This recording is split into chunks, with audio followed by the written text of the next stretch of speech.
When we first said it, people thought we're insane, but I think it's becoming pretty obvious that AI and robots are replacement humans, and we're going to have infinite at some point. So the idea is, where does we have infinite? Because that breaks the whole GDP magic formula, right? Nothing makes sense anymore.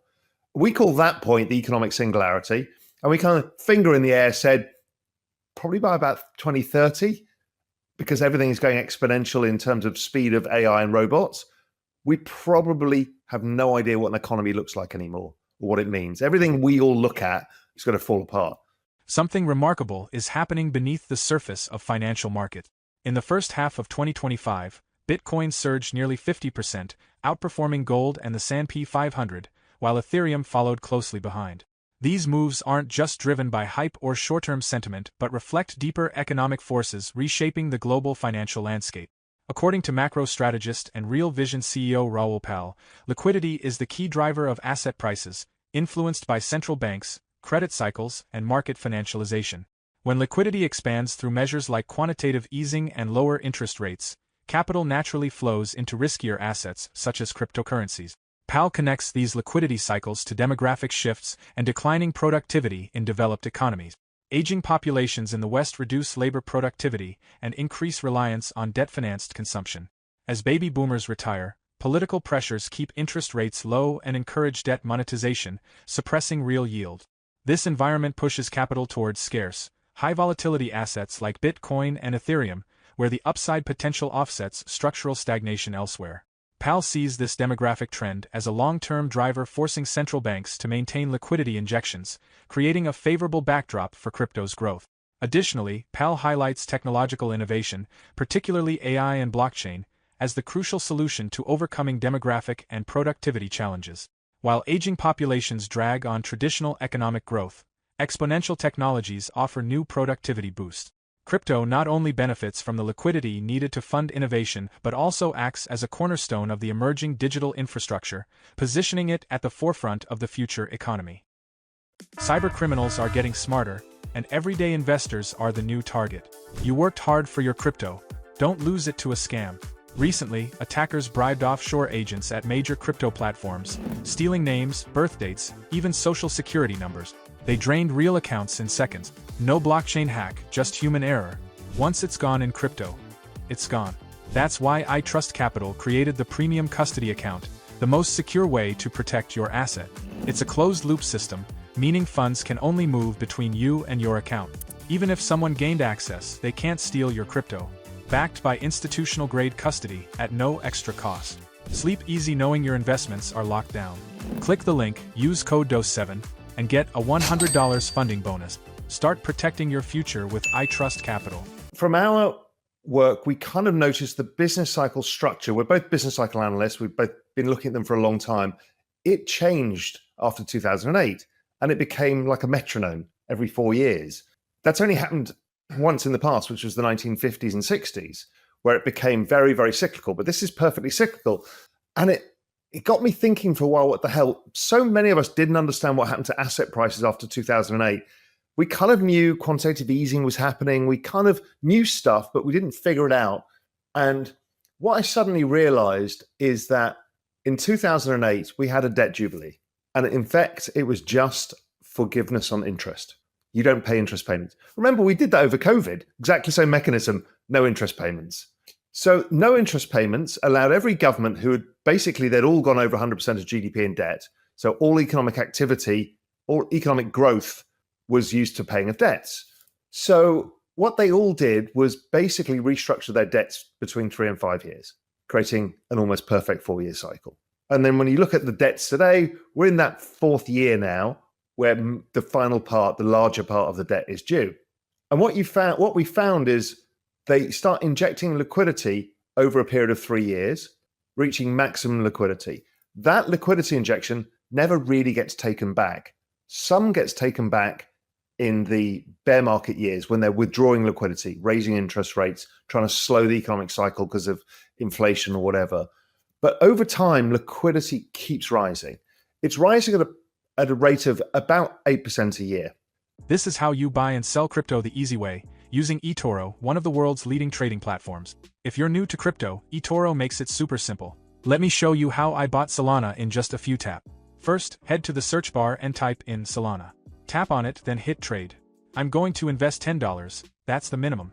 Now just hit buy and done. I now own Solana. Selling is just as easy. Go to portfolio, tap your Solana asset, then click close and confirm your sale. Super simple. That's how quick and beginner-friendly eToro is. But here's why I use eToro. Earn up to 4.3% interest on non-invested funds, 0% commission on stocks, and you can set up an account in just minutes if you want to start your crypto journey. Use my link in the description to sign up to eToro today and start trading. And that is, in fact, the debasement rate of fiat currency.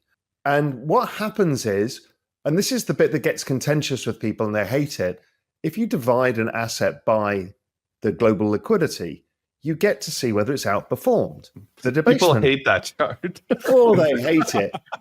Yeah, it is the best chart in the world because it then tells you, okay, if I'm to allocate to the S&P 500, I'm basically breaking even versus debasement. So the S&P 500 is not really adding much value. Well, when you look at the Euro stocks and other markets, which are priced in their local currencies, you put them in dollars, they look similar. They all the markets look very similar once you adjust for debasement. So that was interesting to me. Gold, complete almost flat line, really, versus debasement, as it should be, right? That's gold's job, it's to be the stable currency. And once we looked at the world through this lens of the debasement of fiat currency, which again is still contentious, becoming less so nowadays, but it was really contentious when we started it, we realized there's actually only two assets that outperform this. One is tech stocks and the other is crypto. And so that completely changed how I allocated and how I understood tech stocks. I was a macro guy. I hated tech stocks. They're always too expensive. You're always a value guy. And I realized none of that made sense in this market. That's why the value investors have been getting killed, is what had happened was all of this. Now, what is driving this? And I think, Julien, if you can just bring up those demographic charts, because these are the absolute most important charts in the world, really, to understand. GDP growth is driven by this magic formula, which is debt growth plus population growth plus productivity growth. That's how you drive trend rate of GDP. Now, debt growth's gone to extremists, and now really we're just servicing debts. Basically, GDP keeps falling, and it's falling over time, the trend rate of GDP, because of the magic formula. The issue is here, the biggest secular factor in all of markets is this one thing, is the aging of population. And we can see the births rate is falling in the US much faster elsewhere. So that obviously is a function. The labor force participation rate, the size of the workforce, is a function of births, deaths, or the number of people being born, whatever, right? And you hear the phrase demographics are destiny. They are. Until the AI and the robots come, which are basically artificial humans, this is the problem that faces us all. But there's a way that they've got around this, if you go to the next chart, is they've increased government debt to offset the declining growth from the population. So part of the magic formula was the debt growth and the other was the population growth. So they've used debt growth. This chart, nobody understands and it's never been copied on X, which is the bizarrest thing because it's the most incredible chart of all, which basically says that all government debt growth is basically a function of labor force participation rate. Now, what's interesting is then, okay, so the debts keep going up. We know the forward look of where the labor force participation rate is going to go, and how it's being funded is liquidity. This is Fed net liquidity.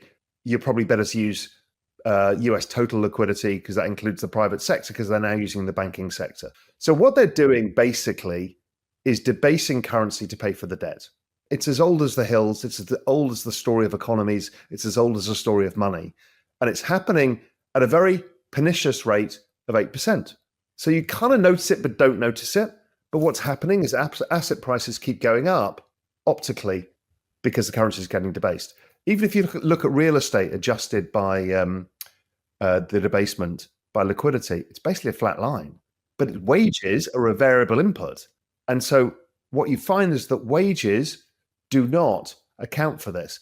It's also the same factor that is driving PE ratios that drives everybody nuts. Why are PE ratios going up over time?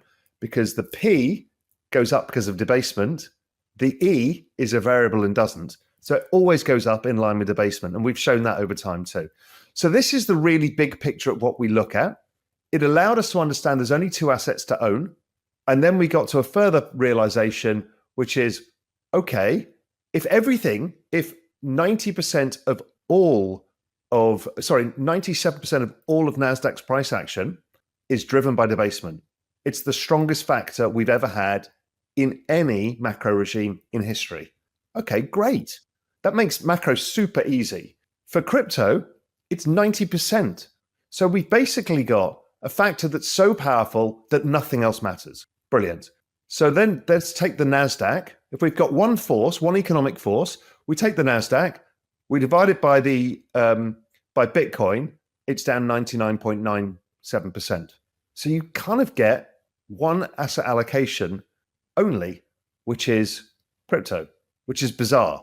In the macro world, we now think you need concentrated portfolios as opposed to diverse portfolios. In fact, diversification just destroys returns now because you've got one clear macro factor. Raoul Pal's key insight is that liquidity, not traditional fundamentals, has become the main force driving markets today. Since 2008, central banks have continually injected capital through debt refinancing and stimulus, causing global liquidity to grow by about 8% annually. But this expansion has a hidden cost: the gradual erosion of fiat currency value, known as currency debasement. When asset values are measured against this rising liquidity, many markets like equities and real estate only keep pace. Gold remains flat, but crypto, especially Bitcoin, consistently outperforms because it is a scarce asset outside the fiat system, designed to resist debasement. On top of this, a deepening demographic crisis is putting additional pressure on the system. Aging populations and declining birth rates mean slower growth and fewer workers. Governments have responded by increasing debt, not productive debt, but necessary debt just to keep the system running, which is again financed by expanding liquidity. In this new macro environment, the old rules no longer apply. According to Pal, concentrating wealth in assets like crypto is no longer speculation but a logical response. With fiat currencies structurally weakening, assets built to counter that weakness become not only attractive but essential. This shift marks a fundamental change in how investors should think about risk and opportunity. Now let's get back to the video. Working age population is in decline, productivity is in decline, but debts have exploded. And something a lot of people talk about is the fact that the private sector has deleveraged since 2008. But what people don't understand is that this has been a forced deleveraging by the banks by tightening credit to households, right? But because productivity is in decline and demographics are in decline, this debt can't just disappear, right? We can't grow ourselves out of that debt. And so we went from 140 to 120% GDP. Well, where did it go? Well, the public sector took it on, right? So it went from 100 to 120% of GDP. And this is where the problems start. And this is where we uncover the everything code. We've been unlocking it, over the years. But essentially, if trend rate of GDP is at 2%, let's say interest rates are at 2% for easy math. We know they're not. We know they're at 4%. But that all of a sudden means that 100% of GDP is going towards funding private sector debts, right? Which is an unproductive source of GDP. So to avoid a GDP doom loop, the only thing that you can do is, put it on the balance sheet, right? And there's just a huge, and if you just look, this is US total liquidity, which, as Raoul said, it's public plus private liquidity. There's just a vast amount of interest payments which still need to be monetized. So what's going on is, which is, they're basically issuing debts. They're basically issuing debts to finance the interest on the existing debts, which at the end of the debt refi cycle, once interest rates going to scan down a little bit, once interest rates come lower, it just gets thrown on the balance sheet, right? But there's two phases to the everything code. China's past phase one because bond yields have come down because their economy has, nuked, to an extent. But in order for them to actually make use of the balance sheet, rates have to come lower first. So that's phase one. And then phase two is debasing. And Felix, the other important thing, and I'm sure you've been talking about this as well, is they keep shifting the game. The game was the balance sheet. We all knew the game.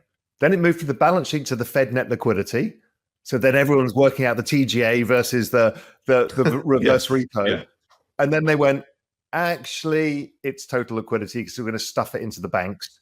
And now the next one is they're going to stuff it into stable coins. All they're doing is fine. That's Scott Bessement's job, and Janet Yellen's job was the same. They're bond salesmen. They're just, they're masters of the universe bond salesmen, and their job is to find where to absorb this, and that is all part of the M2. Raoul Pal's key insight is that we're in an abnormal economic cycle driven by structural challenges like aging populations, low productivity, and rising debt. Policymakers' main response has been to inject more liquidity, expanding money supply, suppressing yields, and quietly debasing fiat currencies. This liquidity dilutes real value, causing asset price distortions where traditional markets just keep pace with inflation, but crypto, especially Bitcoin, outperforms by preserving real purchasing power. This theory is being tested now. Bitcoin recently surged past $120,000, gaining nearly 30% year-to-date, with Ethereum also rising. Institutional buying, favorable policies, and large short squeezes have fueled this move. Investors are recognizing that traditional assets offer little real growth, while crypto benefits directly from expanding liquidity, making it a logical macro allocation rather than mere speculation. Looking ahead, Powell warns of an economic singularity by 2030, where AI-driven productivity could disrupt traditional growth models. Until then, fiat will weaken, liquidity will rise, and scarce digital assets like crypto will absorb excess capital. If Powell's thesis holds, this breakout is just the start. So, are you just watching or positioning for the next big shift? Drop a comment, like, and subscribe if this changed how you see crypto's macro role. For more Daily Dose Crypto news, check out these 2 awesome videos on your screen. Click now and we will see you on the next video.